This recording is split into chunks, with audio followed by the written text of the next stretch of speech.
Bah, je rêve à Marine Le Pen, à Éric Zemmour, à Nicolas Dupont-Aignan de leur chanter « Je reviens vous chercher, je savais que vous m'attendiez, je savais que l'on ne pouvait se séparer l'un de l'autre longtemps. »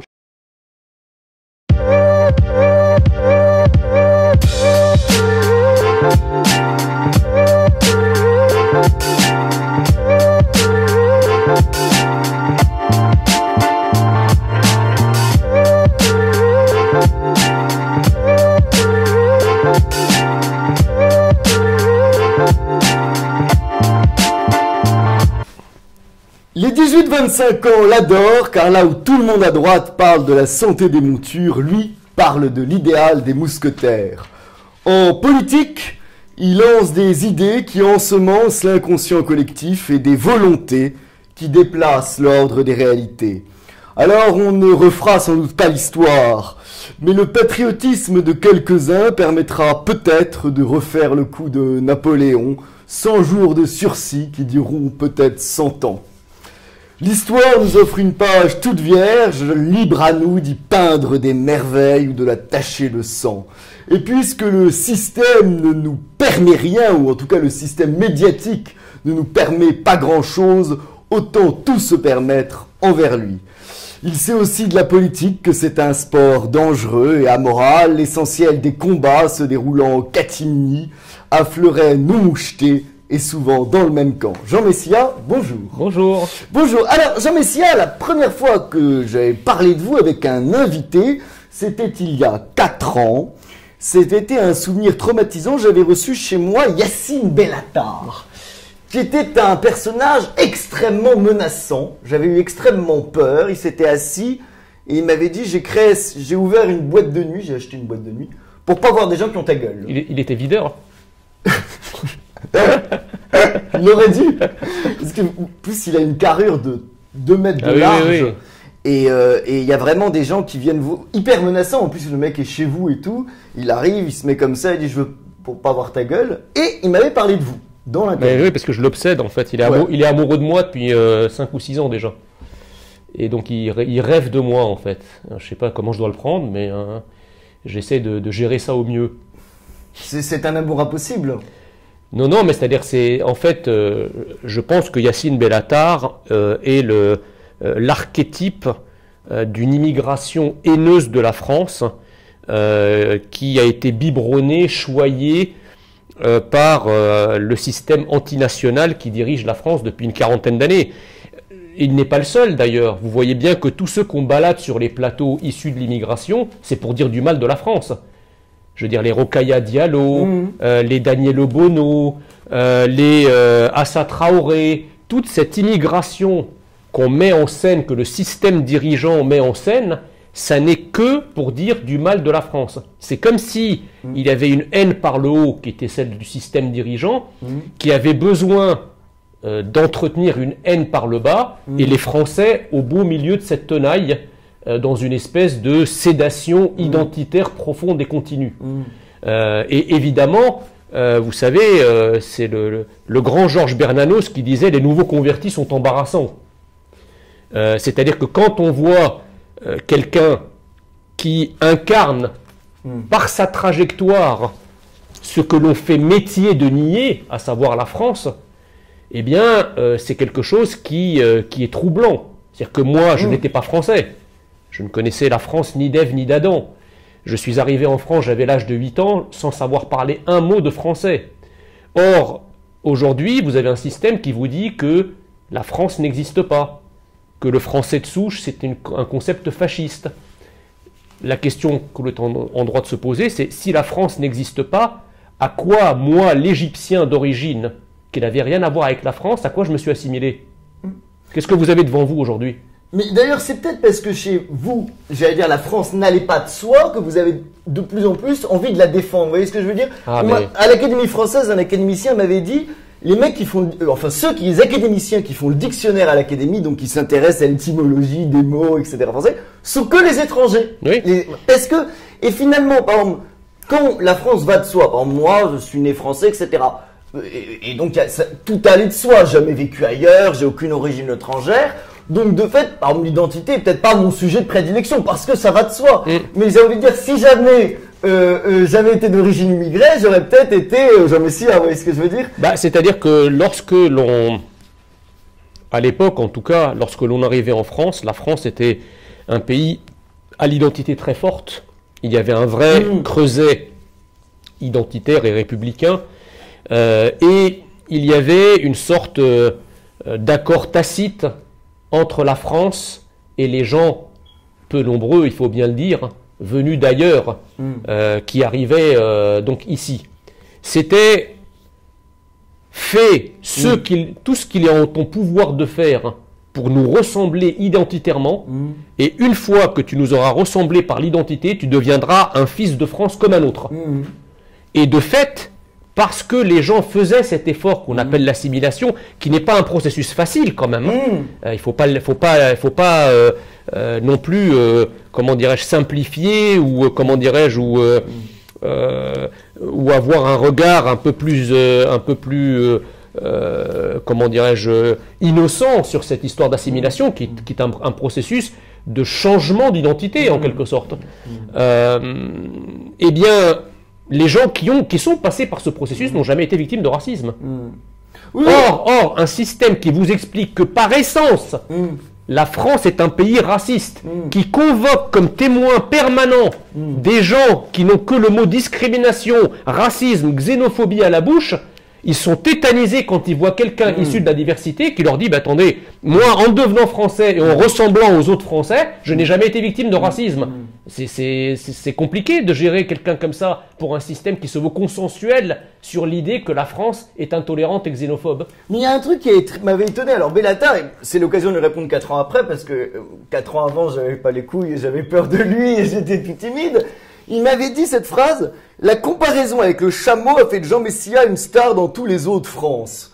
Et ce qui m'avait frappé, c'est que ce mec, qui normalement, c'est l'universalisme, ouais, la gauche, en fait, ramène les gens à une identité, j'ai envie de dire, raciale, quoi. Vous voyez ce que je veux dire? C'est pire que ça. Ethnique.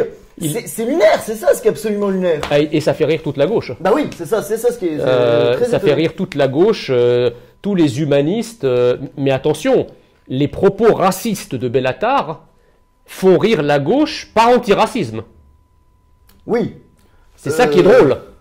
Oui. C'est là la contradiction. C'est-à-dire que tous ceux qui se drapent des oripeaux de l'antiracisme, de la bienveillance, de l'humanisme, de l'amour du prochain, subitement, lorsque l'immigré n'est pas sur le bon godet de la palette identitaire, que son identité est française, alors là, c'est open bar pour tout le racisme, l'intolérance, les insultes, etc. Je vous signale au passage qu'en me traitant de chameau, Yacine Bellatar fait pire, puisqu'il m'animalise. Oui. Je vous rappelle quand même que Jean-Marie Le Pen, pour avoir traité Fodé Silla, l'ancien président de SOS Racisme, de grands zébus fous, donc c'était aussi une manière de l'animaliser, il avait été condamné pour ça. Alors évidemment, Yacine Bellatar est déguisé en humoriste, ce qui lui donne le droit à tous les excès et à toutes les outrances. Moi, je crois que Yacine Bellatar c'est pas un humoriste, c'est quelqu'un qui est un islamiste déguisé en humoriste, qui, sous une forme de taquilla, propage la haine, non seulement la haine contre la France, mais la haine contre tous ceux qui peuvent ressembler à la France. Et en cela, c'est l'enfant monstrueux du système antinational qui nous dirige et d'une immigration massive et incontrôlée qui n'a jamais été intégrée. Oui, d'ailleurs, il m'avait dit aussi après, oui, Messia, si c'était des stades de foot, Messia, ça serait l'Agnon et Zemmour, c'est quand même le Barça. Mais il n'a pas osé faire des comparaisons sur le physique de Zemmour ou là, parce que, en tout cas, pas à l'antenne. Je vais vous dire quelque chose. Yacine Bellatar, il était connu ni d'Ève ni d'Adam. La seule chose qu'il ait jamais remplie de sa vie pour ses spectacles, c'est pas à la taille d'un garage, d'accord. Il a été rendu un petit peu célèbre parce qu'il a été invité quelques fois sur TPMP. La seule fois où sa notoriété a explosé, c'est quand il était face à moi dans un débat sur TPMP il y a 2 années. Donc qu'il n'inverse pas la preuve. Yacine Bellatar, personne ne le connaissait. Il a été rendu célèbre grâce à moi. Et grâce surtout à Cyril Hanouna. Alors, il y a autre chose qui m'intéresse, c'est sur ce que vous êtes. On dit souvent que pour gagner en politique, il faut d'abord gagner dans la bataille culturelle, en quelque sorte. Et c'est vrai qu'il y a 10 ans, disons les personnes de droite, on va appeler ça comme on veut, qui passaient à la télé, les journalistes étaient vus comme des monstres, des gens qui étaient terrifiants. Alors les seuls journalistes de droite qu'il y avait, ils étaient toujours vus, on les invitait dans des émissions de débat, mais un peu en se bouchant le nez. En tout cas, on s'intéressait pas tellement à eux. Je sais pas, peut-être le seul c'était Éric Brunet il y a 10 ans, et encore on regardait, voilà, en se bouchant le nez. Et aujourd'hui, ce qui est très étonnant, c'est que tous des personnages de droite deviennent des people médiatiques, sympathiques. Chez Jordan, vous avez présenté votre femme, votre copine. De la même manière, on a votre femme. On a, vous voyez ce que je veux dire? Fabrice Divisio fait rire tout le monde chez Cyril Hanouna. Et on a l'impression que aujourd'hui, c'est là où il y a peut-être une bataille culturelle qui a été gagnée, c'est que finalement les gens de droite sont devenus des people comme des autres. Alors le problème c'est, alors je parle pour moi, hein, je ne me permettrai pas de parler au nom des autres personnes que vous avez citées. Moi je crois que le système actuel, l'idéologie actuelle, dont finalement la classe médiatique et le fruit, puisque les journalistes, quand tous les sondages le montrent, ont sinon une adhésion aux idées de l'extrême gauche, du moins ils ont une sympathie pour la gauche et l'extrême gauche, et de manière majoritaire, et je ne vous parle même pas dans les écoles de journalisme, alors, sinon c'est autre chose. Surtout pas faire d'école de journalisme. Mais si vous voulez, ils sont, oui tout à fait, mais ils sont devenus tellement caricaturaux dans la lecture de la réalité, parce qu'en fait, ce qu'il faut comprendre, c'est pas un débat uniquement d'idées, où moi je dis noir et l'autre dit blanc ou l'inverse, et chacun a raison dans son coin. Il y a un réel qui tranche entre les idées. Vous comprenez? Quand je lis, à la suite de l'attentat affreux, on va peut-être en parler, de Bruxelles qui a eu lieu il y a 2 jours, un député de la France Insoumise, l'inénarrable Monsieur Collomb, qui m'avait d'ailleurs traité de nazi à l'occasion de la cagnotte, contre lequel j'ai porté plainte, qui dit qu'en fait, l'islamisme est presque le fruit de l'extrême droite. Mais quelle espèce de débilité et de crétinerie peut faire dire à un élu de la République une connerie pareille? Je pense son clientélisme. Et en fait, le truc, si vous... Oui, alors évidemment, son clientélisme, on le comprend.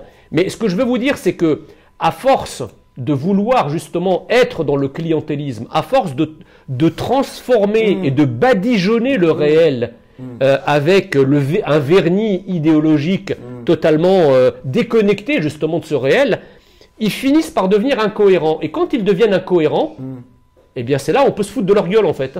C'est-à-dire qu'on peut rigoler, on peut rire d'eux.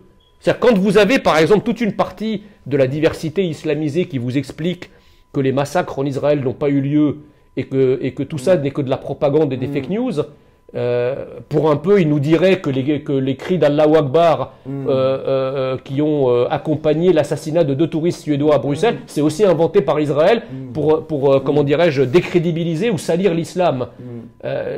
En fait, l'incohérence crée une fenêtre de tir pour l'humour. C'est-à-dire que vous allez prendre cette incohérence et la tirer, en faire un truc exagéré qui va faire rire tout le monde. Et donc, mais en fait, c'est ce que je fais moi, c'est ce que j'essaie de faire. Mais ce n'est possible que sur C8 ou sur CNews. Oui, mais si je suis invité ailleurs, je le ferai aussi. Oui, mais vous n'inviterez pas. Oui, mais donc dans ce cas-là, c'est leur problème. Mais ils m'inviteraient pas par pluralisme et démocratie. C'est toujours pareil. C'est toujours pareil. C'est comme les autres qui sont racistes par antiracisme. Là, ils sont monolithiques par pluralisme. Vous comprenez? Mais c'est très étonnant. Hanouna, ça je voulais vous poser parce que vous avez souvent passé chez Hanouna. Hanouna par rapport à Quotidien. Hanouna, vous avez y a tout le monde qui est invité. Des pauvres, des riches, des musulmans, des types d'extrême droite, des noirs, des jeunes, des juifs, des français, des gens au seuil de la mort, des influenceurs là-bas. Affida Turner et Fabrice Divisio, voilà. Quotidien, vous n'avez pas d'invité, vous avez 4 chroniqueurs qui sont tous blonds, jeunes, avec musclés, de 25 ans. Mais qui ne jurent que par la diversité. Hein. Voilà, bien sûr. Mais ils sont tous blancs. Ils sont tous, ils sont tous bien coupés, musclés. Et ils donnent leur avis. Voilà. Et c'est ça. Ils donnent leur avis. Écoutez, c'est leur droit. Moi, ce que j'aime bien dans les émissions, à la fois d'ailleurs sur C8 et sur CNews, c'est que quoi qu'on en dise, et quoi qu'on puisse penser des lignes éditoriales, au moins la distinction entre la ligne éditoriale de CNews et de C8 et la ligne éditoriale qu'on peut retrouver dans le groupe France Télévisions ou sur Quotidien, c'est qu'au moins la ligne éditoriale n'est pas une ligne castratrice de la diversité et de la pluralité des opinions. Vous l'avez rappelé, chez Cyril Hanouna, on peut en penser ce qu'on veut. Il y a des gens de tous les bords politiques. Il y avait de la France insoumise jusqu'au Parti de la France. Jusqu'au Parti de la France. Je ne parle même pas du Rassemblement National ou Reconquête, le Parti de la France. Donc vraiment l'extrême droite. Il y a toute la palette. Il y a toute la palette des opinions. Il a invité des identitaires, comme il a invité des représentants d'un certain nombre de groupuscules islamistes. Il y a de tout. Il y a de tout. Et vous savez, c'est la fertilité intellectuelle. Elle naît de la confrontation des idées. Mais on ne peut pas confronter ces idées avec soi-même. On ne peut pas confronter ces idées avec les mêmes idées. Ça n'a pas de sens. Or, c'est précisément ce que font les autres chaînes, qui reprochent à CNews et à C8 finalement d'être pluralistes. C'est ça qu'on leur reproche. Bien sûr. Je crois que quel député de la majorité avait dit oui, on peut débattre de tout, mais pas quand même avec des gens qui ont des idées pas bien. Exactement. C'est pour ça que moi, j'ai toujours été ouvert au débat. Je me suis jamais fermé à aucun débat, même l'islamo-gauchiste le plus extrémiste, je suis prêt à débattre avec lui, parce que ça fait partie de la grandeur et de la noblesse d'une démocratie que les gens arrivent à, intellectualiser leur conflictualité. C'est-à-dire que qu'est-ce qui distingue finalement un pays civilisé d'un pays qui ne l'est pas? C'est qu'un pays civilisé, les désaccords se règlent par le débat d'idées, par un débat courtois, républicain, alors qu'un pays non civilisé, le désaccord se règle à coups de machette ou à coups de revolver.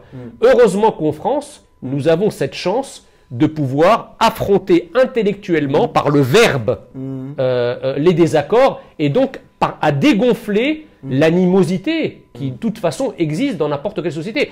Et je pense que l'explosion de la violence en France et ce qu'on appelle le processus d'ensauvagement, c'est quelque chose sur laquelle on n'a pas assez réfléchi. C'est précisément parce que les gens ne savent plus débattre.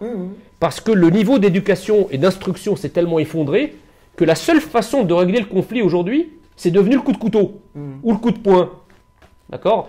Or, moi, je milite justement pourquoi le niveau d'instruction doit être maintenu, doit être accru, doit être augmenté. Parce que l'instruction, plus une société est instruite, plus elle est éduquée, plus le niveau de violence est réduit à sa portion congrue. Oui, sinon on revient au stade tribal. Sinon c'est primaire. Oui. Et il y a quand même autre chose. Comment vous expliquez que, j'allais dire les gens de droite sont plus drôles, mais en tout cas, par exemple, vous dites, vous avez aussi chez Hanouna, vous avez eu pas mal d'humour, Zemmour aussi. Et par exemple, quand ils avaient permis à Ségolène Royal de faire une chronique, il y a eu une baisse d'audience terrible. Est-ce que c'est parce que vous êtes plus sexy ou... je sais pas. Je vous laisse la liberté de le dire. Non, je pense que, alors, en tout cas moi, les gens d'extrême gauche que j'ai eu l'occasion de côtoyer avant un certain nombre de plateaux ou même après, excusez-moi, humainement, ce sont de vrais cons. Ce sont de vrais cons et je pèse mes mots.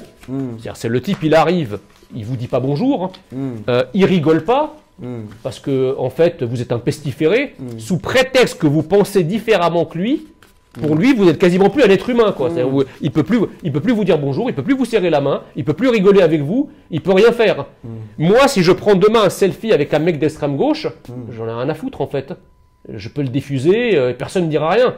Est-ce que lui peut le faire? Il peut pas le faire. Pourquoi? Parce que son camp ils vont lui rentrer dans l'art. Donc qui est autoritaire? Qui est dictatorial? C'est pas ce qu'on appelle la droite et l'extrême droite, c'est la gauche et l'extrême gauche. Oui, et aussi parce que comme ils prétendent avoir le bien, et que savoir ce qui est le bien et avoir de leur côté la morale, et que tous les autres c'est la haine, évidemment, voilà, il faut punir ceux qui sont dans la haine. C'est-à-dire que quand vous êtes c'est marrant, parce que la seule chose qu'autorise le fait d'appartenir au camp du bien, c'est de dire du mal. c'est un peu très beau ça. Alors, on va parler un peu de votre ascension, et ce qui est très étonnant, c'est que moi, la première fois que j'ai entendu parler de vous, je crois que c'était il y a une dizaine d'années, et vous rentrez au Front National et vous êtes énarque. Et j'avais l'impression que vous étiez leur énarque. C'est-à-dire, il y avait tellement peu d'énarques au Front National que limite, un énarque arrivé, il aurait été direct vice-président. Vous voyez ce que je veux dire? Bah, ça a été le cas. Alors, c'est un peu plus compliqué parce que effectivement, c'était le cas de Florian Philippot Bah oui. qui était arrivé, qui avait été bombardé assez rapidement vice-président. Moi, évidemment, j'arrive au moment de l'élection, enfin juste avant l'élection présidentielle de 2017, suite à laquelle d'ailleurs Florian Philippot a mis les voiles. Et donc le Rassemblement national, enfin à l'époque le Front national en était un peu échaudé, quoi. C'est-à-dire il s'est senti trahi, et donc du coup les choses étaient beaucoup moins évidentes pour moi. Donc on peut pas dire, si vous voulez, que j'ai été bombardé, même si évidemment j'ai joué un grand rôle dans la campagne présidentielle, puisque j'étais coordinateur du projet présidentiel. J'étais le porte-parole des Horaces, qui est ce groupe de hauts fonctionnaires et de cadres supérieurs du privé qui travaillaient sur le projet du Rassemblement national de l'époque. Donc on ne peut pas dire qu'on ne m'est pas adoubé à ce moment-là. Mais suite au départ, donc ça c'était pendant la campagne présidentielle. Donc j'étais pas dans le parti à ce moment-là. J'étais dans l'organisation de la campagne, dans l'équipe de campagne. Et ensuite, quand la séquence électorale de 2017 s'est terminée, bah, moi, en fait, on m'a rien proposé. C'est-à-dire que j'ai été candidat aux législatives dans la 4e de l'Aisne, où j'ai été battu, mais avec un score plus qu'honorable de 44%. Le Front National à l'époque et Marine Le Pen ne m'ont rien proposé. Donc j'ai regagné mon ministère et ma carrière politique aurait pu s'arrêter là, comme tant d'autres. Il se trouve que à la rentrée, les fédérations du Front National ont commencé à m'inviter en disant les gens veulent te voir, les gens veulent que tu sois à la rentrée pour venir faire le barbecue patriotique ou la rentrée politique, etc. Et donc j'ai été invité dans plusieurs fédérations et, heureuse surprise, alors même que je n'avais plus aucun titre, l'ensemble des médias continuent à m'inviter. J'ai été invité sur CNews, j'ai été invité sur LCI, j'ai été invité sur BFM. Tant et si bien qu'avant, chaque plateau me disait « Excusez-moi, on vous présente comment déjà ?» Parce que je n'avais pas de titre. Je dis « Bah écoutez, dites que je suis conseiller de Marine Le Pen. » Et en fait, donc, à la fin, au dernier trimestre de 2017, mon activité de terrain pour le Front National et mon activité médiatique étaient telles que finalement, Marine Le Pen s'est dit « Bon, s'il est là et que les gens le réclament, on va peut-être lui proposer quelque chose. » C'est pour ça que début 2018, Marine Le Pen donc m'a dit « Voilà, il va bientôt y avoir un congrès, tu n'as pas d'ancienneté pour être au bureau politique, je te nomme au bureau politique donc ce qu'on appelle le bureau national aujourd'hui du Front National, et je fais de toi l'un des 5 délégués nationaux du Front National pour les études et les argumentaires. Tu vas faire ça de manière bénévole, et en 2019, la contrepartie que je te propose, c'est que tu seras député européen. Et évidemment, le député européen, c'est à la proportionnelle, et donc voilà. Évidemment, j'avais oublié la grande phrase, je crois que c'était de Pasqua ou de Chirac, que je ne pensais pas appliquer par le Front National, mais bon, finalement ils sont tous les mêmes. Les promesses n'engagent que ceux qui les entendent. Et donc, c'est cher les places. Jean-Marie Le Pen, il faisait payer. Et donc effectivement, malgré la promesse les yeux dans les yeux, c'est une promesse qui n'a pas été tenue. Et malgré ça, j'en ai pas pris ombrage, puisque j'ai continué à servir le parti, à servir la cause pendant encore plus d'1 an et demi. Après, ça a été Paris. Ils ont préféré un illustre inconnu, Serge Federbusch, à la mairie de Paris, qui a fait, je crois, 0,1% à la fin, plutôt que de me mettre moi, parce que finalement, je me suis retrouvé dans un... Voilà, j'étais devenu un problème, en fait, parce que, en fait, en me nommant, j'ai compris ça après, c'est qu'en me nommant délégué national des études et des argumentaires, c'est plutôt un travail de back-office. C'est ça. C'est-à-dire que vous préparez les argumentaires, les études, etc., pour les cadres qui sont, eux, médiatisés. Or, le problème, c'est que c'est pas les partis politiques qui décident de qui sera médiatisé ou pas, parce que ce sont les médias, heureusement, qui invitent. Et donc, non seulement je suis passé du back-office au front-office, mais très vite, je suis devenu l'un de ceux qui étaient le plus au front-office. Ce qui n'a pas été sans générer un certain nombre de jalousies à l'intérieur du Rassemblement national, et de gens qui étaient plutôt malveillants, qui disaient beaucoup de mal en disant « mais pourquoi ?» Donc, s'ils me donnaient quelque chose, une investiture par exemple, eh bien ça allait amplifier encore plus ma médiatisation, mais en même temps, ils ne pouvaient pas me virer, puisque j'étais d'une loyauté à toute épreuve, et que j'étais très apprécié par la base militante et adhérente du parti. Donc je pense que, je veux dire, tacitement, ça a été, on va lui refuser tout, et il finira lui-même par se décourager, par partir, ce que j'ai fini par faire. Et alors, il s'est passé quoi en 2017, le soir du débat? La question que tout le monde se pose. Bah écoutez, moi j'ai été un peu surpris parce que... Vous étiez là ce jour-là? Non, j'étais pas. Alors j'étais pas sur le plateau, mais moi je me... Comment vous avez vécu la journée? En fait, moi, avec les Horaces et d'autres, on avait préparé des arguments solides. Ça faisait des mois qu'on travaillait sur le projet présidentiel, des mois qu'on préparait Marine Le Pen à cette échéance. Et le problème, si vous voulez, il y a un double problème. Il y a d'abord le problème de l'axe juridique, de l'axe politique, pardon, par rapport auquel moi je n'étais pas d'accord, mais qui, in fine, je devais défendre puisque j'étais dans l'équipe de campagne. C'était d'axer le projet présidentiel sur une sortie de l'euro. Ça a été une erreur, mais fatale. Pourquoi? En 2016, nous avons eu consécutivement le Brexit, l'élection de Donald Trump, l'élection de Jair Bolsonaro au Brésil, l'arrivée de Matteo Salvini de la Ligue en Italie. Il y avait eu ces attentats affreux de 2015, puis de 2016. Donc la menace que l'on dénonçait, sur laquelle on alertait depuis des années, et à laquelle le système a fait la sourde oreille, s'était avérée, malheureusement, faisant des centaines de morts. On aurait pu axer justement à ce moment-là, comment a gagné Salvini en Italie? Sur la question migratoire. Comment le Brexit a été voté? Sur la question migratoire. Pourquoi Donald Trump est arrivé aux élections, en tête des élections, et a été élu président des États-Unis? Sur la question migratoire. Oui, mais dans ce cas, je peux vous répondre, ce que disent beaucoup de gens, c'est que regardez Mélanie en Italie qui arrive avec un programme encore plus radical que Marine Le Pen, sauf que comme elle voulait pas sortir de l'Union européenne, il y a eu plus d'immigrés que le gouvernement précédent. Je vais vous répondre à cela. Mais sur la séquence 2017, puisque c'était votre question, oui, l'erreur stratégique, ça a été de ne pas axer le projet présidentiel sur la question identitaire, sécuritaire et migratoire. C'est non seulement d'aller s'enfermer sur une question économique, mais à l'intérieur de la question économique, de s'enfermer sur une question monétaire. Moi qui suis docteur en économie et qui ai fait 10 années de recherche en sciences économiques, je peux vous dire que déjà l'économie, pour les néophytes, c'est pas simple. Mais la question monétaire, y compris pour les économistes chevronnés, est encore plus compliquée.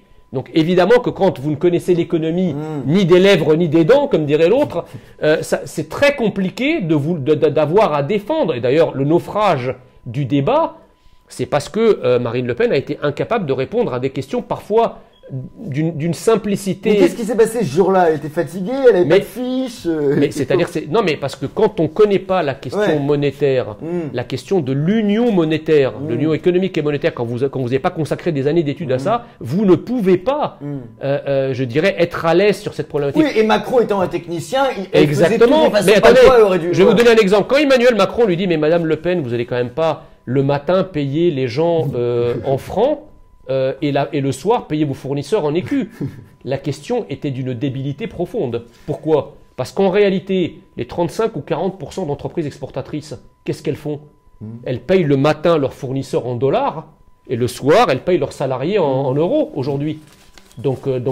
Mais si vous voulez, la question de Macron à ce moment-là était tellement simple qu'elle en devenait astucieuse, provoquant le naufrage de son interlocuteur. Vous comprenez? Mais qu'est-ce qui s'est passé? Et vous l'avez eu au téléphone après Marine Le Pen? Vous l'avez vu? Je ne l'ai pas eu au téléphone et je peux vous dire que moi, en fait, j'ai pas regardé le débat jusqu'au bout, parce que j'ai pas regardé le débat jusqu'au bout.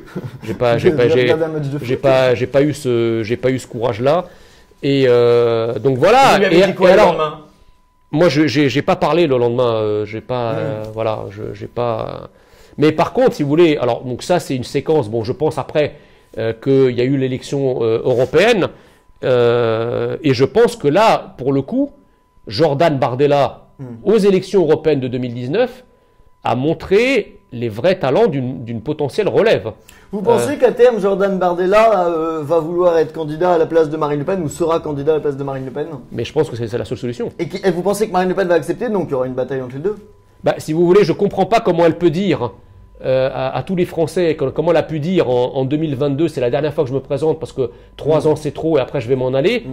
Là, les conditions de la relève sont réunies, parce que bon, tout le monde est quand même assez consensuel sur le fait que Jordan Bardella est bien meilleur et en débat. C'est quelqu'un qui, pour n'avoir pas fait beaucoup d'études, n'en est pas moins un brillant autodidacte, qui travaille beaucoup. Les autodidactes révisent toute leur vie les examens qu'ils n'ont pas passés. Exactement, mais bon, ça crée quand même des beaux profils. Hein. Je dirais, c'est pas nouveau dans la Ve République. Pierre Bérégovoy n'avait pas fait d'études, René Monory n'avait pas fait d'études. Donc bon, après, voilà, la politique c'est aussi un art, l'éloquence est un art, voilà, la rhétorique aussi. Donc je pense que oui, c'est quelque chose qui, à mon avis, est le seul salut pour le Rassemblement national, qui imagine Marine Le Pen se représenter une 4e fois. Oui, mais Marine Le Pen, c'est sa vie. Marine Le Pen, elle pourra jamais arrêter la politique. Enfin, et même quand elle dit qu'elle va faire que 3 campagnes, c'est comme Michel Sardou qui fait ses adieux, ou Charles Aznavour qui a fait 50 fois ses adieux, et finalement. Mais il faut pas aller si loin que ça. C'est comme son père, finalement. Oui, c'est ça, voilà. Non, mais ce que je veux vous dire, c'est que la grande différence en fait entre Marine Le Pen et son père, c'est que son père pouvait être président de la République parce qu'il en avait les capacités et le talent, mais il ne le voulait pas. Il ne le voulait pas.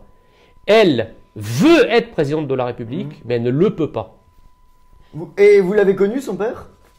Je l'ai vu, je l'ai croisé après. Hein, non, j'ai pas de relation. Mais vous lui avez parlé? Oui, je lui ai parlé. Oui, j'ai été reçu par lui il y a 4 ou 5 ans, 4 ans. Voilà, sa maison de Montretout. On a passé 3 heures à discuter. Voilà, c'est pas.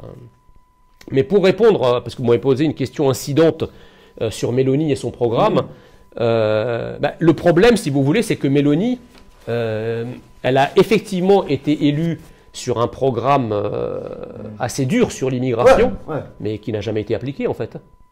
Elle ne l'a pas appliqué. Oui, on est d'accord. C'est pas qu'elle l'a appliqué, qu'elle a échoué. Non. C'est qu'elle ne. Mais ça, c'est ça. Mais est-ce qu'elle peut l'appliquer en restant dans l'Union européenne? Ah, moi, je pense qu'elle peut l'appliquer. Le seul problème, si vous voulez, c'est que l'Union européenne tient l'Italie par les bourses, dans tous les sens du terme, parce que le système bancaire italien, l'économie italienne est fragile, et que voilà. Mais je pense que le courage d'un homme ou d'une femme politique, c'est d'appliquer ce pourquoi le peuple les a choisis. Or, en l'occurrence, Mélanie nous a fait un peu le coup de Sarkozy. Oui, mais c'est-à-dire que Sarkozy a fait la même chose. Il a quand même parlé du Karcher avant l'élection présidentielle. Et à la fin de la journée, au lendemain de l'élection, on a eu Kouchner.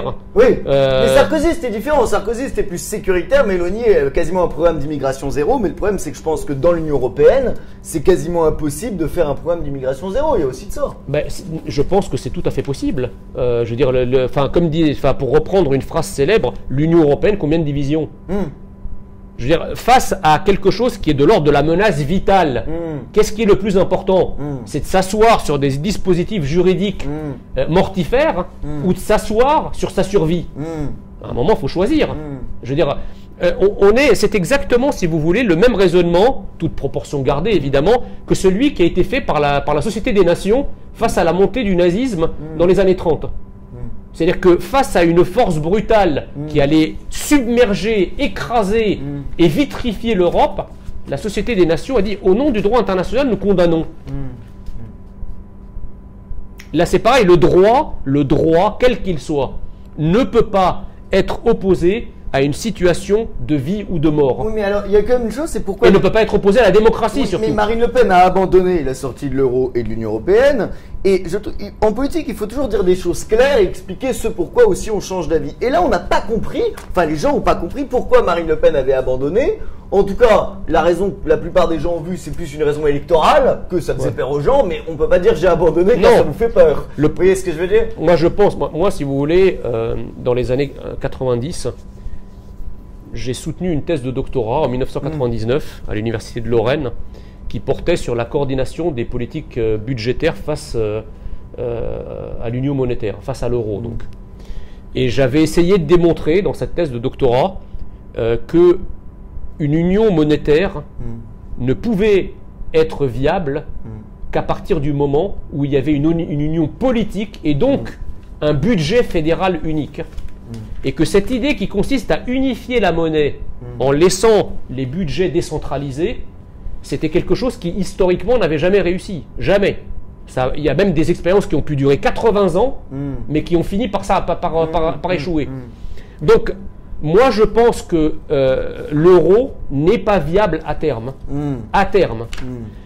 Je pense aussi que politiquement, personne ne pourra être élu en promettant une sortie de l'Union européenne, une sortie de l'euro, qui est vécue, et à juste titre, par les citoyens comme cataclysmique. Enfin, les gens qui ont vécu le passage à l'euro se souviennent de ce que ça a été sur le plan de l'inflation, de l'instabilité, etc. Ils n'ont pas envie de vivre ça dans l'autre sens. On est d'accord, ça faisait peur dans le programme de Marine Le Pen, mais ça fait encore plus peur en fait qu'elle l'abandonne sans expliquer pourquoi. Après, je pense que, toujours d'un point de vue économique, il y a moyen de régler, parce que en quoi l'euro nous pose problème finalement? Il nous pose problème parce que n'ayant plus notre monnaie nationale, nous ne pouvons pas ajuster la santé de notre économie en faisant varier le taux de change, notamment vis-à-vis de l'Allemagne, avec laquelle nous avons un différentiel de compétitivité assez important. Naguère, lorsque les produits français n'étaient pas assez compétitifs par rapport aux produits allemands, il suffisait d'évaluer le franc par rapport aux marques et on retrouvait un ballon d'oxygène qui permettait aux produits français d'être à nouveau compétitifs. Avec l'euro, c'est plus possible. Donc, qu'est-ce qu'on fait? Qu'est-ce qui se passe? C'est que la France est en crise parce qu'on a une monnaie, l'euro en l'occurrence, qui est adaptée à l'économie allemande, mais qui n'est pas adaptée à l'économie française, qu'il est il est surévalué par rapport aux fondamentaux de l'économie française. Donc, on a d'autres moyens pour le faire. On peut, par exemple, gagner en compétitivité en réduisant massivement les charges sociales qui pèsent sur le coût du travail. Non pas, comme le propose la droite depuis des années, en augmentant la TVA à due proportion, mais en taxant tous ceux qui pillent la France. C'est-à-dire faire une contribution sur les pays, l'importation des biens en provenance de pays qui nous infligent des déficits massifs. Réduire les dépenses de l'immigration, réduire notre contribution nette au budget européen, mettre à plat les niches fiscales. Enfin, il y a plein de moyens de récupérer finalement un peu de compétitivité autrement que par le rétablissement d'une monnaie nationale. Et alors, on va avancer un peu dans ce qui se passait avec Marine Le Pen. Ensuite, alors vous dites qu'aussi autour de Marine Le Pen, il y avait ce qu'on appelle la bande du Nord. Elle était mal entourée. Il y avait Steve Briouat, Bruno Bille, des choses comme ça. Et alors juste, on va parler quand vous avez rejoint Zemmour, on va parler un tout petit peu de Zemmour, mais juste une anecdote amusante. Je crois que quand vous avez débattu dans Face à Baba face à Marine Le Pen pour Éric Zemmour, Marine Le Pen avait invité votre ex-femme avec qui vous étiez dans un divorce terrible dans le public. C'est vrai. Lunaire. C'est vrai parce que si vous voulez, moi ça m'a profondément choqué et déçu que dans un débat de ce niveau où les Français attendent plutôt une confrontation d'idées, une confrontation de programmes, une confrontation de projets et de visions de la France, une candidate à l'élection présidentielle, donc c'est quelqu'un qui est susceptible de devenir présidente de la République, fasse un tel coup en dessous de la ceinture. Surtout que c'est pas comme si vous étiez Macron et que c'était le débat de en plus. Et donc, si vous voulez, j'ai trouvé ça vraiment pas cool. J'ai trouvé ça même affligeant, débectant, d'instrumentaliser la vie personnelle, la vie intime de quelqu'un à des fins politiques. Pourquoi? Enfin, si vraiment Marine Le Pen se sentait au niveau, elle n'aurait pas eu besoin d'avoir recours à ces stratagèmes. Pourquoi avoir recours à de tels stratagèmes dans un débat surtout qu'on aurait pu espérer que ce soit un débat courtois. Enfin, le pire, c'est que en fait, l'émission Face à Baba avait proposé à Marine Le Pen plusieurs interlocuteurs. Et elle m'a choisi moi. Et c'est qui les autres? Par exemple, elle a refusé de débattre avec Gilbert Collard, qui lui a été proposé aussi. Ah bah ça c'est humiliant pour vous alors. Voilà. Est-ce qu'elle trouve Collard meilleur? Ben, non, j'en sais rien. Je pense qu'elle l'aurait trouvé plus vindicatif. Ouais. Et plus Gilbert est quelqu'un de brillant, mais quelqu'un d'assez passionné. Voilà. Gilbert est plus dangereux. Plus dangereux. Et voilà. Elle a choisi de débattre avec moi pour avoir la garantie d'un débat serein. Ce avec quoi j'étais d'accord. Mais un débat serein sur le plan intellectuel. Pas un débat serein qui fasse appel, je dirais, à des méthodes pour le moins basses.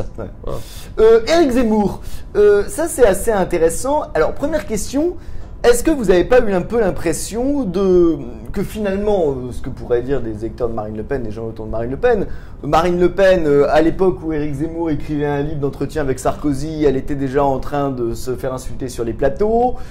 À l'époque, disons, où...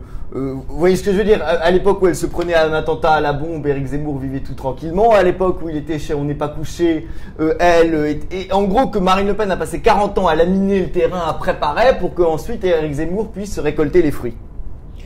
Ben non, parce que je pense que dans son style, Éric Zemmour a quand même contribué largement à la diffusion des idées. Je pense que ce furent, si vous voulez, deux combats, et ce sont, moins maintenant, mais à l'époque, c'était deux combats complémentaires.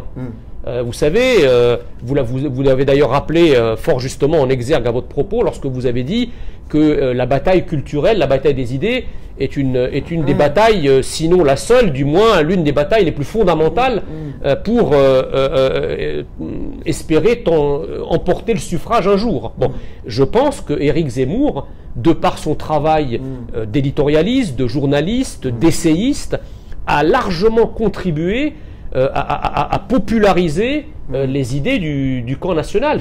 Si vous voulez, si je dois résumer aujourd'hui ce qui pourrait faire gagner le camp national, il tient en une phrase: le rassemblement républicain pour la reconquête. Et je vais répondre à votre question en détaillant un par un ces mots. Rassemblement, pourquoi? Parce que, en effet, on peut savoir gré au Front National et au Rassemblement National d'avoir constitué un électorat populaire, d'accord, très important, sans lequel rien n'est possible. L'électorat du nord de la France, c'est d'ailleurs l'ancien électorat communiste, voilà, l'électorat populaire, c'est le premier parti ouvrier de France, on l'a dit pendant très longtemps, c'est le premier parti populaire de France, le Rassemblement National. Donc rien ne pourra être fait sans ce segment électoral populaire qui est très important. Rassemblement républicain. Pourquoi? Parce qu'on a effectivement chez les républicains un certain nombre de personnes comme Éric Ciotti, comme François-Xavier Bellamy, comme Laurent Wauquiez, des gens qui ont une expérience de gouvernement et qui n'ont pas l'épaisseur d'une feuille de papier à cigarette entre ce qu'ils pensent et ce que nous pensons. Et donc nous avons besoin de leur expérience gouvernementale. Et pour la reconquête, je termine, et pour la reconquête, parce que Éric Zemmour et Reconquête ont apporté la colonne vertébrale idéologique qui a tant manqué à notre camp ce dernier demi-siècle. C'est-à-dire que la pensée, la structure idéologique, la structure idéale, c'est Éric Zemmour qui l'apporte à travers ses ouvrages et à travers ses analyses. Voilà, donc je pense que tout ça, ce sont les briques de la victoire de demain. Oui, alors, déjà, premièrement, c'est vrai, j'ai eu l'impression qu'il y avait une vieille distinction qui s'appelait le pays réel contre le pays légal. Marine Le Pen représentait finalement, il y avait un électorat très populaire, alors que Zemmour, il y avait un peu CNews, il y avait les médias, il y avait Valeurs Actuelles, il y avait des journaux, il y avait des meetings à Paris. Marine Le Pen n'a fait aucun grand meeting. Donc Zemmour, il y avait quelque chose d'un peu médiatique, un peu le pays, ce qu'on appelle le pays légal contre le pays réel. Mais alors, la seule question que j'ai, c'est que ce que vous appelez l'union des droites, en tout cas Maître, Bellamy, enfin tous des gens des Républicains, on a l'impression déjà que ça n'a jamais marché dans l'histoire, en tout cas. C'est pas l'union des droites, hein, tout exactement, parce que en fait, pour unir des droites, encore faut-il qu'il y ait des droites. Oui, mais ce que je veux dire... Aujourd'hui, les droites, enfin, qui est considéré comme de droite? Marine Le Pen elle-même et le Rassemblement National ne se considèrent pas de droite, par exemple. Mais est-ce que vous pensez pas d'une certaine façon qu'il y aurait plus des voix à aller chercher? C'est un peu ce qu'a fait Marine Le Pen, ce qu'a essayé de faire de Florian Philippot, c'est-à-dire en unissant pas mal de gens de gauche et des ex de gauche avec un programme plutôt social à la Philippot. J'y crois pas. Que à travers notamment tout ce qui s'est fait avec les gilets jaunes, les antivax, que d'aller chercher des vieux types de la droite libérale UMP. Je pense que si vous voulez, le segment électoral d'Éric Zemmour, c'est plus effectivement ce qu'il appelle la bourgeoisie patriote. Voilà. Il a eu du mal à cranter parce que le grand rêve d'Éric Zemmour, c'était d'unir la bourgeoisie patriote avec les couches populaires. Il a réussi à mobiliser la bourgeoisie patriote. En ça, il a siphonné l'électorat des LR, puisque si Éric fait 7%, c'est précisément parce que le LR n'en font que 4. Donc il y a quand même un jeu de vase communicant. Il a, il faut le dire, mordu un peu sur l'électorat du RN, mais je pense que le résultat final d'Éric Zemmour s'explique aussi par des événements exogènes. La guerre d'Ukraine qui a écrasé la campagne présidentielle, la montée de l'électorat musulman de Jean-Luc Mélenchon qui a fait craindre à l'électorat national que Jean-Luc Mélenchon arrive au deuxième tour. Donc il y a eu une espèce de réflexe de vote utile pour Marine Le Pen qui a mis Marine Le Pen au deuxième tour de l'élection. Donc tout ça a été un mécano, si vous voulez, qui s'est mis en œuvre, qui s'explique par des circonstances qui probablement ne seront plus d'actualité à la prochaine présidentielle. Moi, je ne crois pas du tout qu'on peut mordre sur l'électorat de Mélenchon. D'abord, parce que l'électorat de Mélenchon est constitué soit de bobos de centre-ville, auquel s'ajoute l'électorat musulman. Or, ni l'un ni l'autre ne voteront jamais. Tous les électeurs du nord de la France qui ont élu des maires FN, c'était des ex-électeurs Front de Gauche. C'était des ex-électeurs communistes. Oui, bon. C'est pas, mais oui, c'est pas la même chose. Mais on le voit encore aujourd'hui. Oui, oui. Le Fabien Roussel, c'est pas Jean-Luc Mélenchon. Oui, d'accord. Donc, voilà, je pense que oui, pourquoi? Parce que c'était quoi le trait d'union? C'est que c'était une époque où le Parti communiste avait une dernière lettre. Bien sûr, on est d'accord. Ouais. Parti communiste français. Ouais. Et quand on a commencé à oublier cette dernière lettre, cette dernière abréviation de français, c'est là où l'électorat a commencé à migrer vers le seul parti qui, à l'époque, se prétendait encore français, qui était le Front National. Oui, mais alors, ma question, c'est de dire, j'ai l'impression qu'aujourd'hui, on a pas mal de mouvements, j'ai pensé aux Gilets jaunes, j'ai pensé aux antivax, j'ai pensé à tout ça, qui peuvent unir des gens qui étaient plutôt un électorat Front National avec des gens qui viennent plutôt de la gauche, qui étaient peut-être des restes des communistes, des restes des gens encore qui étaient peut-être pour Mélenchon pour des raisons sociales qui ne sont plus, et que finalement, est-ce que l'électorat et les voix sont pas allées plus chercher de ce côté-là que du côté de Bellamy, etc. En sachant que ça sera compliqué d'unir tout le monde pour le coup. Ah bah, je pense qu'il faut de tout. Enfin, le raisonnement ne doit jamais être exclusif, si vous voulez. Oui. Et c'est bien ça le problème, c'est bien ça comment dirais-je, l'alchimie compliquée qu'il y a à trouver, c'est précisément de continuer à fidéliser ce qu'on a, mais en allant chercher les autres, mais sans trahir nécessairement, enfin, sans perdre d'une certaine manière ce qu'on a déjà. Donc c'est très compliqué. Honnêtement, moi je crois que le jeu démocratique est un peu bloqué en France. Et je crains qu'il faille attendre un cataclysme pour que les choses changent vraiment. Je suis vraiment assez pessimiste quant à la possibilité des urnes de pouvoir renverser le système idéologique actuel. Le système idéologique actuel a pris des coups, son vernis est très largement craquelé par une réalité sur laquelle il a de plus en plus de mal à maintenir le couvercle serré, donc ça déborde partout, mais ça tient. Les médias continuent à être tenus par la même idéologie globalement, même s'il commence à y avoir quand même une respiration démocratique dans les médias. Voilà, les réseaux sociaux continuent aussi, même si là encore il y a heureusement Twitter X qui a basculé du côté des patriotes et des nationaux, sachant que Facebook et Instagram sont toujours verrouillés par la pensée progressiste. Donc les choses changent progressivement, mais le système tient. Qu'est-ce qui va le faire vaciller? Je ne suis pas sûr aujourd'hui que les Français soient suffisamment éveillés, soient suffisamment lucides. On a quand même, parce que vous savez, à la fin de la journée, la démocratie, c'est l'arithmétique électorale. Or, les classes les plus nombreuses sont les classes des retraités, c'est-à-dire des gens qui sont nés pendant le baby-boom, les boomers, quoi. Et ces classes-là, elles continuent à entretenir parce qu'elles ont un pouvoir d'achat qu'elles entretiennent, parce qu'elles ont un niveau de vie, ils ont connu des conditions économiques, d'emploi, d'accès à la propriété qui n'ont évidemment pas été celles auxquelles ont été confrontés leurs descendants. Et ces gens-là, en fait, avec l'âge, ont peur. Donc ils perpétuent avec la massification de leur vote un système parce qu'ils ont peur du changement et parce qu'ils n'ont pas nécessairement forcément quelque chose à y gagner. Donc, je ne sais pas comment les choses vont évoluer, mais en tout cas, je suis très pessimiste quant à la capacité du scrutin à renverser la table. Oui, mais j'aimerais avoir tort. Hein. Mais juste, c'est très bien de vouloir faire la synthèse, et c'est toujours une bonne chose, mais il y a parfois aussi des synthèses qui, à force d'être trop grosses, sont impossibles. Ça me paraît compliqué de faire mettre un gilet jaune à François-Xavier Bellamy. Ça me paraît compliqué. Vous voyez ce que je veux dire? À un moment, on va arriver dans des trucs complètement déments. Voilà. Mais en fait, le problème n'est pas là. C'est pour ça que il faut non pas unir cet électorat-là sur des intérêts catégoriels ou circonstanciés ou unilatéraux. Il faut l'unir autour d'une grande et belle idée qui constituerait le ciment de tous ces électorats. C'est-à-dire que l'idée n'est pas de s'adresser à des segments électoraux en essayant de faire le grand écart au discours politique qui finalement va perdre en cohérence et va gagner en vacuité. D'accord ? Au contraire, il faut agglomérer ces électorats, mais en le poussant dans une verticalité unificatrice. Et la seule verticalité unificatrice aujourd'hui, c'est toute la France et rien que la France. Et alors aux européennes, vous votez pour qui ?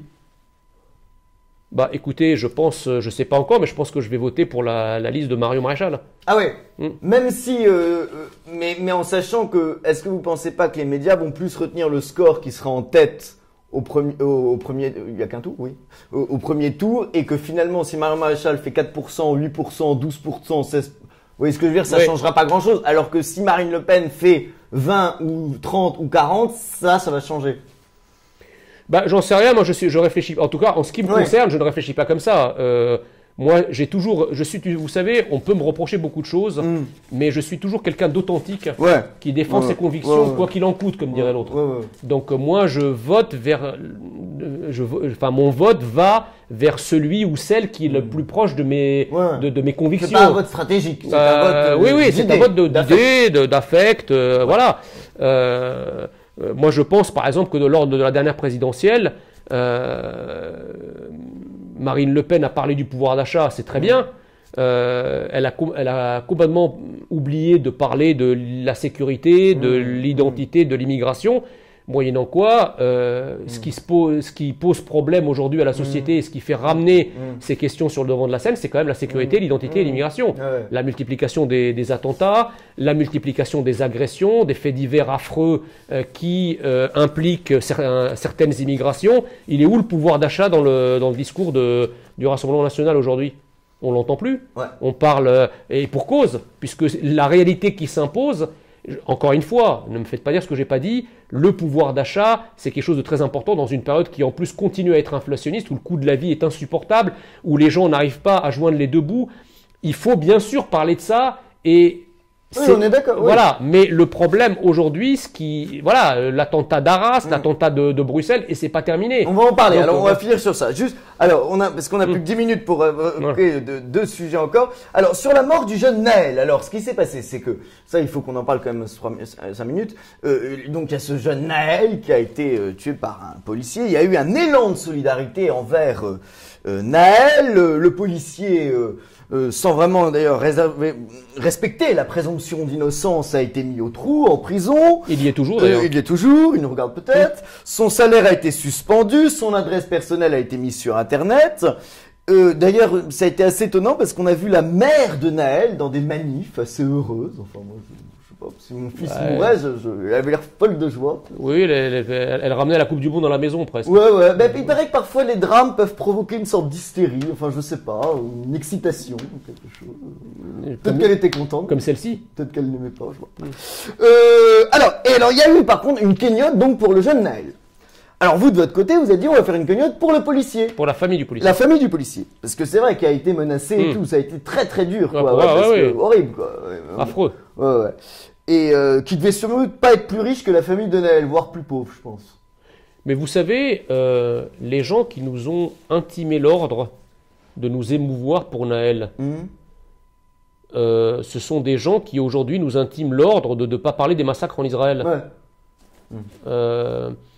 Les gens qui nous ont intimé l'ordre de nous émouvoir pour Naël nous ont intimé l'ordre de ne pas nous émouvoir de Lola parce que c'était de la récupération, de l'instrumentalisation.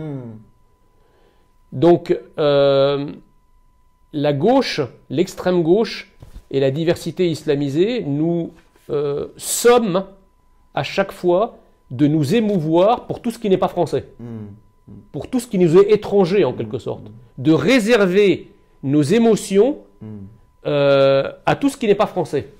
Bon, excusez-moi, non, Mbappé, Naël n'était pas un ange parti trop tôt. C'était un petit délinquant et un petit voyou. C'est ça Naël.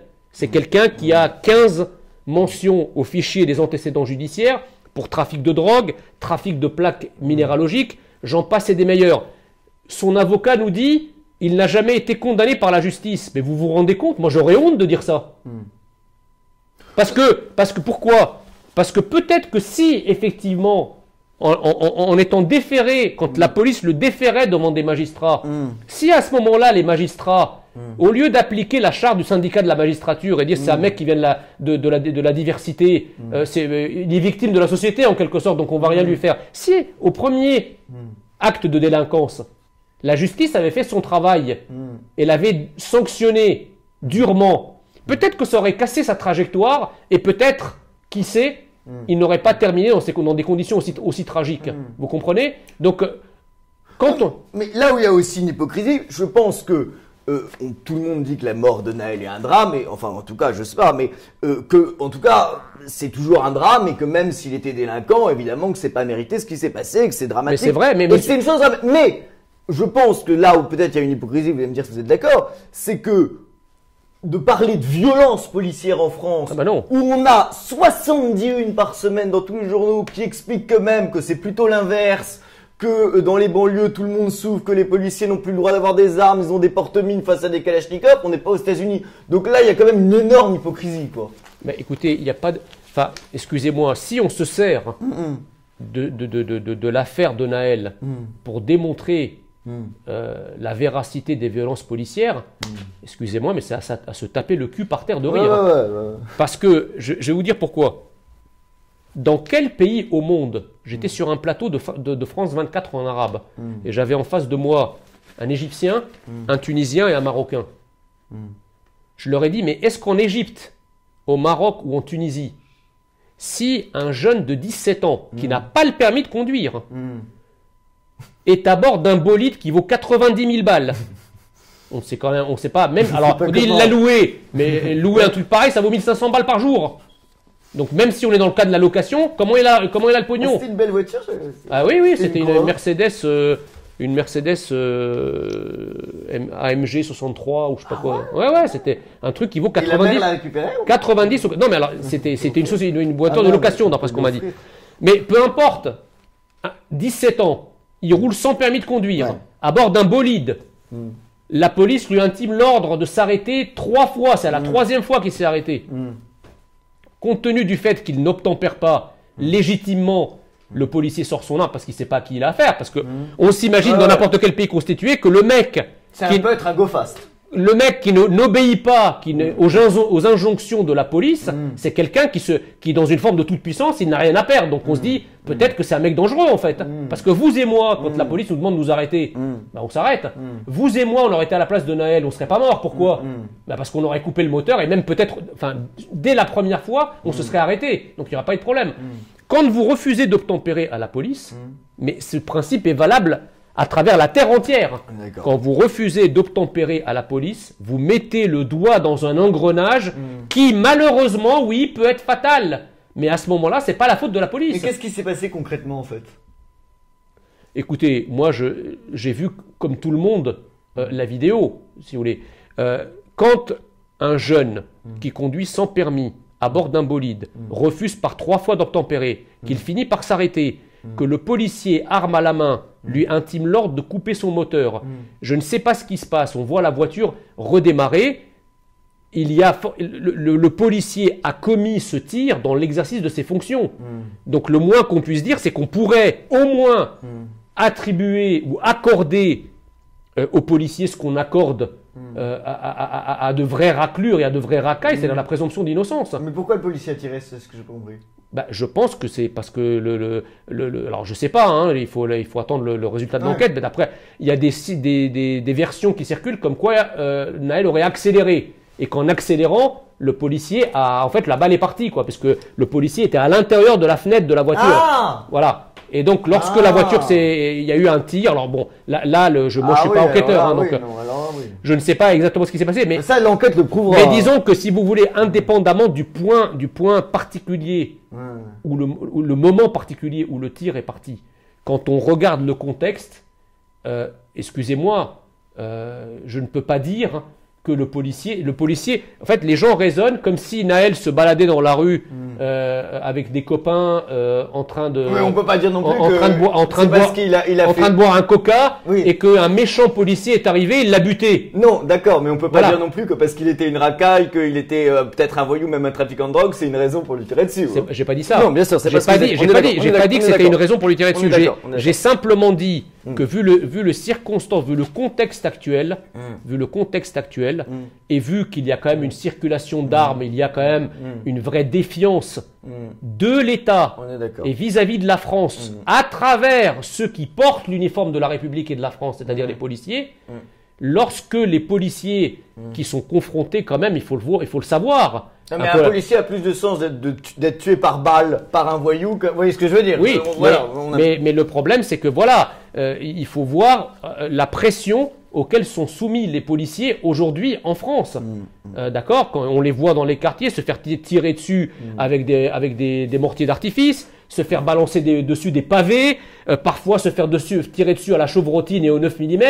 Donc à un moment, si vous voulez, il faut qu'il y ait pour les policiers une présomption de légitime défense. Aucun policier ne se lève le matin en disant « Tiens, aujourd'hui, je vais faire de la violence policière ».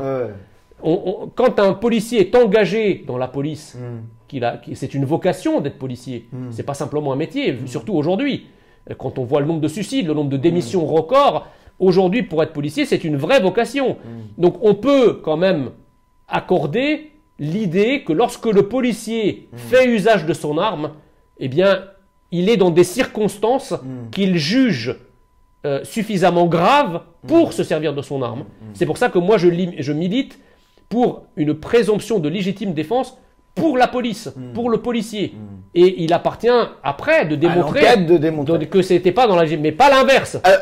Alors la cagnotte, vous 1 632 000 euros, l'argent s'est passé où? Parce qu'ils ont porté plainte pour escroquerie en bande organisée, mais où est passé l'argent? Elle est sur le compte de la famille de Florian, le policier. Ah, ils les ont eu? Oui.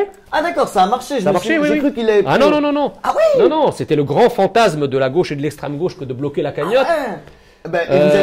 Au départ, je vous dis, on avait ouvert une cagnotte Litchi. Bon, on s'est aperçu que Litchi était tenu par des gauchos progressistes. Ils nous ont, c'est une cagnotte c'était une cagnotte pour le policier Florian. Non, mais la cagnotte que vous avez fait. Après, donc, Litchi ils nous ont emmerdés, ils nous ont demandé des trucs abracadabrantes, du style l'acte de mariage de la femme du policier, enfin, un truc de fou. Donc, évidemment, on a estimé que, voilà, on n'avait pas à donner ce genre d'informations. Et donc, on a ouvert une cagnotte sur une plateforme américaine, GoFundMe.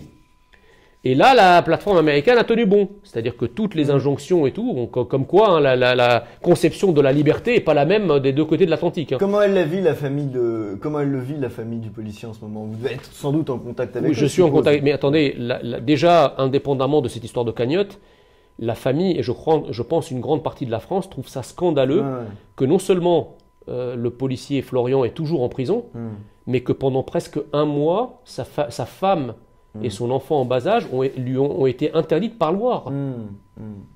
Interdites par Loire. Quand vous pensez à la façon dont un certain nombre d'ordures qui sont en prison sont traitées, où ils ont le droit, etc., à des appartements privés où ils peuvent recevoir leurs femmes, leurs familles, etc. Mais on se dit, mais où est-ce qu'on vit?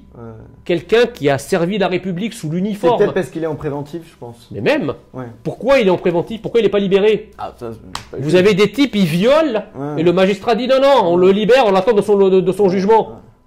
Pourquoi le policier est en préventive? Quel danger il représente pour la... Il y a un juge qui a décidé Non, mais qu'il était attendez, en préventif. mais justement, mais le problème il est là.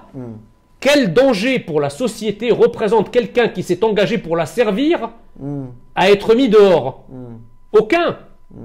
On met tous les jours dehors des gens dans l'attente de leur procès, sous contrôle judiciaire, mais dans l'attente de leur procès libre, et qui ont commis des faits bien plus graves et qui n'ont à aucun moment servi la France ni la République de près ou de loin. Ils lui ont même craché dessus. Je ne comprends pas cette décision. Et donc le problème, si vous voulez, Est-ce qu'il a fait appel? Il a fait appel, ça a été rejeté. Ah. Je pense qu'il y a un vrai problème avec la justice, et en tout cas avec certains magistrats en France, le syndicat de la magistrature, Bien sûr. qui représente entre 30 et 35% des magistrats, ce qui est quand même pas rien.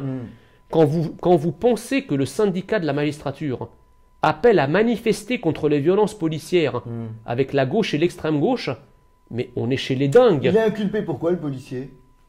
Alors au départ, c'était pour homicide involontaire, Ouais. et le juge l'a requalifié en homicide volontaire. Comme si le policier se disait, c'est quoi la prochaine étape? On va dire assassinat avec préméditation. Mais restons quand même sur les faits. Vous dites c'est terrible qu'il soit en préventive. Moi je sais pas, je connais pas le dossier. Mais s'il est inculpé pour assassinat volontaire, c'est surtout ce qu'il risque. Enfin, vous voyez ce que je veux dire? Non, mais attendez. C'est surtout qu'il va. Non, mais on peut inculper n'importe qui pour n'importe quoi. Bien sûr, Vous avez parlé tout à l'heure de l'inculpation qui a été lancée à mon encontre. Moi, on a porté plainte contre moi pour escroquer en bande organisée. J'ai escroqué qui? Qui j'ai escroqué? Et qui est la bande organisée? C'est les donateurs? Ah non, ils me disent, ah non, tu as escroqué les donateurs. Mais merde, si les donateurs se sentaient escroqués, c'est à eux de porter plainte. Et ils n'ont pas chargé Bouzerou de porter plainte pour eux. Et comment vit la famille de ce policier en ce moment? Ah bah mal. Mal. Enfin, ils ont été évidemment très touchés par le formidable élan de solidarité qui s'est levé pour les soutenir. Parce que, vous savez, est-ce que vous m'auriez parlé de la cagnotte si elle avait fait 2 ou 3 000 euros? Non. Est-ce qu'on en aurait parlé de manière générale? Non. Pourquoi on en parlait? Pourquoi on en a parlé? Parce qu'elle a atteint des sommets astronomiques. Pourquoi elle a atteint des sommets astronomiques? Parce que c'était la manière pour un grand nombre de Français de répondre à la chienlit des émeutes qui ont émaillé tout le territoire en France pendant des semaines, qui ont donné lieu à des destructions, à des agressions et à des flics blessés, plus de 1300 policiers et gendarmes blessés, des destructions massives, des édifices publics brûlés, des magasins pillés. Les Français se sont dit, on manifeste finalement pour quelqu'un qui était un voyou, d'accord? Et l'ampleur des manifestations n'a rien à voir en fait avec ce qui s'est passé. En quoi est-ce que brûler une école ou piller un commerce, c'est manifester sa colère vis-à-vis de la mort de Naël? C'est quoi le rapport? Donc les Français se sont emparés de cette cagnotte comme d'un symbole pour répondre par leur soutien à la famille du policier, à tous ceux qui soutenaient la famille de Naël. C'est plus pour le symbole. Oui, c'est ça. Parce qu'au fond, ils ne connaissaient pas ce qui s'est passé vraiment. Voyez. Oui, mais ils savaient que c'était un policier. Oui, bien sûr. Et excusez-moi, les Français sont beaucoup plus enclins à faire a priori confiance à un policier qu'à un voyou de 17 ans qui roule sans permis à bord d'une bagnole qui refuse d'obéir aux flics. Ouais, comme on dit toujours dans les manifestations, quand il y a les manifestants et les CRS contre les manifestants, c'est les prolos contre les fils de bourgeois. Ouais, c'est ça, exactement. Voilà, ça. Alors, dernier sujet, après on a fini. Les attentats qu'il y a eu en Israël. Le 10 octobre, il y a la marche du CRIF en soutien à Israël. Vous ne pouvez pas y rentrer. Si. Ah si, on vous a laissé? Il y a une vidéo alors. Je sais pas si... Il y a 2 vidéos. 2. La première, c'est celle de mon arrivée dans la manif. Et là, j'ai reçu un accueil triomphal. Comme Éric Zemmour. Comme Éric Zemmour. Un accueil triomphal. Les gens m'arrêtaient, me remerciaient, prenaient des selfies, faisaient des vidéos avec moi, me remerciaient pour ma présence. Parce qu'entre nous, tous ceux qui vous disent qu'on peut s'émouvoir des crimes qui ont été commis en Israël, mais aussi de la population à Gaza, ne s'émeuvent que pour la population de Gaza. C'est-à-dire, on n'en a vu aucun à la manif de soutien pour Israël et pour tous les massacres et les meurtres et les décapitations d'enfants qui ont été perpétrés en Israël. Ils ont su organiser une manif de soutien au territoire palestinien, illégale, mais par contre se joindre à une manif légale pour apporter son soutien de manière humaine, indépendamment des religions, des pays, etc. Je veux dire, quel être humain normalement constitué peut ne pas s'émouvoir du fait que des enfants en bas âge soient éventrés et brûlés? On en est là. Personne. Enfin, il n'y avait personne à la manif. Il y avait évidemment beaucoup de représentants de la communauté juive, quelques personnalités politiques, mais finalement, la diversité, pas du tout représentée. La gauche, pas du tout représentée, sauf le CRIF et l'UEJF, qui évidemment, alors c'est eux qui organisaient la manifestation, mais j'ai trouvé ça un peu fort de café quand on sait le rôle qu'a joué le CRIF et le rôle qu'a joué l'UEJF pendant les 40 dernières années pour nous expliquer que la France devait rester ouverte à toutes les immigrations possibles et imaginables, qu'il ne fallait surtout pas stigmatiser, pas faire d'amalgame. Je débattais encore il y a un an avec le responsable de l'UEJF qui m'expliquait que j'étais islamophobe, et aujourd'hui on les voit, après ce qui s'est passé aux avant-postes de la manifestation, comme s'ils avaient toujours été contre l'islamisation et son produit antisémite en France. J'ai trouvé ça quand même assez fort de café. Et par contre, là où la deuxième vidéo dont vous parlez, c'est quand j'ai essayé d'aller apporter mon soutien publiquement sur le parvis où était attendu un certain nombre de personnalités. Et là, les agents du CRIF m'ont dit que je n'étais pas le bienvenu et que je ne rentrerais pas. Ce qui était en total, comment dirais-je, contraste avec l'accueil absolument merveilleux que la communauté juive m'avait réservé dans la manifestation. C'est ça qui me fait dire, et d'ailleurs j'ai reçu des milliers de messages de soutien à la fois de citoyens français de confession juive, mais aussi d'Israéliens, ou qui me disent le CRIF ne nous représente pas. Nous ne nous reconnaissons pas ni dans l'UGF ni dans le CRIF. On est d'accord. Oui, parce que évidemment, il y a toujours des associations. Voilà. Mais moi, ce qui m'intéresse.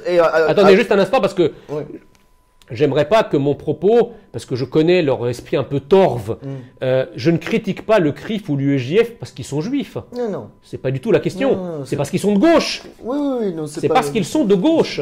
Le CRIF est de gauche et l'UEJF est de gauche. Et c'est leur gauchisme et la défense de l'invasion et de l'islamisation de la France par gauchisme qui finalement s'est retourné contre la communauté juive qu'ils sont censés défendre. Voilà mon analyse. Alors, par contre, votre tribune dans Valeurs Actuelles, qui est, je dois dire, tout à fait pro-israélienne, mais assez hard d'une certaine façon. Enfin, quand même, vous n'allez pas de ma mort. Vous dites, il faut nettoyer Gaza une fois pour toutes, et quoi qu'il en coûte de sa peste islamiste et antisémite, une opération militaire aérienne qui aura un bilan très lourd en termes de civils.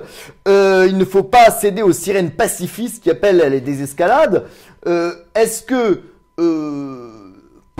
c'est tout à fait, je pense qu'on est tous d'accord, par lutte contre l'islamisme, est-ce que par lutte contre l'islamisme, il faut pour autant tomber dans une défense absolue de la politique israélienne actuelle? Le problème, si vous voulez, c'est que moi, c'est pas tellement la politique israélienne que je défends que l'intégrité et la sauvegarde de la France. Israël, à Gaza, se bat exactement contre le même ennemi que celui contre lequel nous nous battons en France.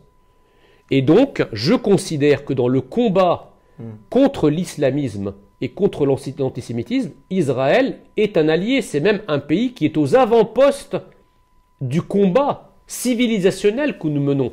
Mais il y a quand même des bombardements sur la Palestine par Israël. Mais le problème, si vous voulez, c'est que... Attendez, Gaza est un territoire qui est gouverné et administré par le Hamas. Les gens croient que Gaza et le Hamas, c'est une organisation terroriste qui serait, je dirais, marginale, qui serait présente dans la société et à Gaza, mais qui finalement serait tout à fait distincte, un peu comme Action Directe dans les années 80 était un groupe terroriste distinct de la France, ou comme la bande d'Abader, etc. Non, le Hamas est une organisation terroriste issue, c'est un tentacule des frères musulmans, et qui constitue le gouvernement à Gaza. Oui, mais les Palestiniens civils s'en foutent du Hamas et subissent des bombardements. Mais oui, mais le problème, si vous voulez, Monsieur Wauquiez, c'est que le Hamas fonctionne un peu comme le NSDAP. C'est-à-dire qu'en gouvernant Gaza, ils exercent un magistère moral et un embrigadement des habitants de Gaza du berceau au cercueil. C'est-à-dire que dès le plus jeune âge, les enfants sont embrigadés, ils sont entraînés à tuer des juifs, ils sont biberonnés à la haine des juifs, pas à la haine d'Israël, hein, à la haine des juifs. Et ils sont nommés comme ça. On les abreuve de vidéos de décapitation, on les entraîne dès qu'ils ont l'âge de porter des armes. Ils fonctionnent exactement comme le parti nazi. Il y avait les jeunesses hitlériennes, puis ensuite les SS, donc les SS c'est les brigades Ezedi el-Qassam, et ensuite les vieux dans la Volkssturm à l'époque du parti nazi, pareil, les personnes âgées qui deviennent des sages. Mais c'est pas parce qu'ils sont embrigadés qu'ils sont forcément responsables. Mais je dis pas ça, si vous voulez, le problème c'est que la différence que l'on fait entre les morts civils palestiniens et les morts civils israéliens, c'est que les morts civils palestiniens, même si on les regrette, c'est un effet collatéral d'une attaque contre une organisation terroriste. C'est-à-dire le but principal, c'est de décapiter le Hamas. Et évidemment, pour décapiter le Hamas, il y aura forcément des pertes humaines, mais c'est le lot de toute guerre. Enfin, je veux dire, quand on est venu à bout du nazisme, il a quand même fallu bombarder Nuremberg, 145 000 morts, et Dresde, 35 000 morts, excusez du peu. Alors je dis pas qu'il faut faire pareil, et il faut toute proportion garder, mais dans toute guerre où l'on veut éliminer un totalitarisme, il y a malheureusement et nécessairement des victimes collatérales. La différence, c'est que les victimes civiles israéliennes sont recherchées en tant que telles. C'est-à-dire que quand le Hamas rentre en Israël, c'est pas pour dégommer de salles. C'est la différence entre une guerre et du terrorisme. C'est pas pour dégommer des militaires ou des policiers. Ils sont allés chercher les gens dans leur sommeil chez eux. Et les instructions qu'on a retrouvées sur les terroristes du Hamas, c'était de tuer le plus de civils possible. Donc c'est pas un effet collatéral. Ils recherchent le massacre d'innocents en tant que tel, c'est l'objectif principal de leur guerre. Donc, c'est pour ça qu'on ne peut pas mettre sur le même plan des victimes collatérales issues d'une guerre nécessaire et qu'on peut déplorer, et qu'on déplore et qui nous attriste.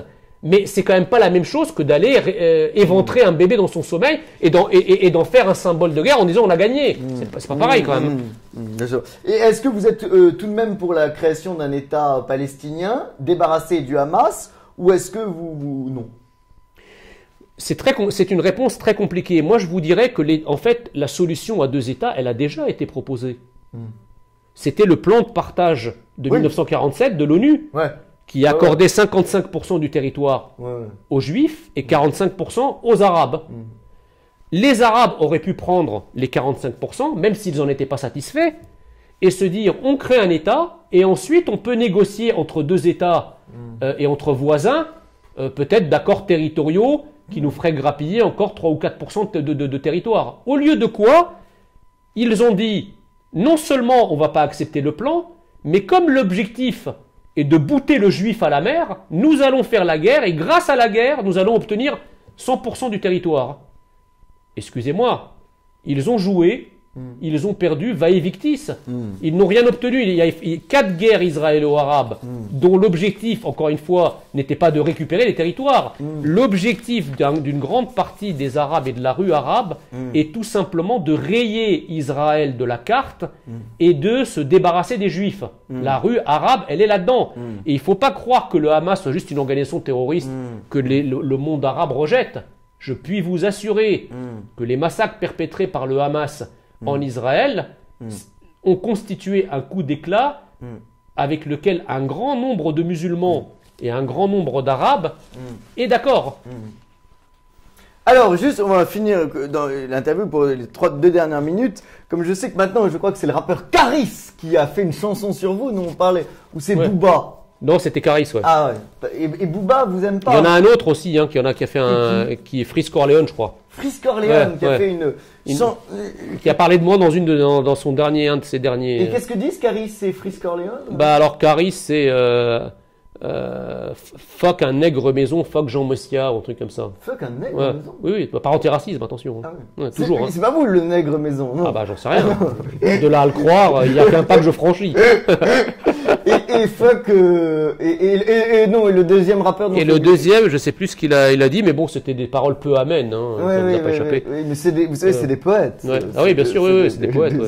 Et alors, je voulais vous demander, je sais que vous aimez bien. Ils écrivent aux toilettes, mais c'est des poètes, oui. Il dit quoi? Ils écrivent aux toilettes, mais c'est des poètes. Ah, Ouais. vous savez, Ouais. Charles Trenet avait écrit la mer sur du papier Ouais, toilette, ouais, donc ouais. au groupe. Non, non, mais là ils sont dans le lieu, c'est pas le papier. Ah oui, c'est ça. Et alors, on va finir en tout avec si je devais vous demander si vous revoyez Marine Le Pen, si elle arrivait là, comme vous savez, certaines émissions on tire le rideau et elle arrive, qu'est-ce que vous lui chanteriez à Marine Le Pen? Bah, je rêve à Marine Le Pen, à Éric Zemmour, à Nicolas Dupont-Aignan de leur chanter « Je reviens vous chercher, je savais que vous m'attendiez, je savais que l'on ne pouvait se séparer l'un de l'autre longtemps. » Je suis pas sûr de la dernière phrase, mais en tout cas, c'est ça ce que je voulais leur dire. Il faut s'unir. Bravo. Voilà. Jean Messia, merci beaucoup à tous, salut et fraternité. Merci beaucoup pour votre invitation. Bon, c'est chouette, Ouais. on a un peu dépassé.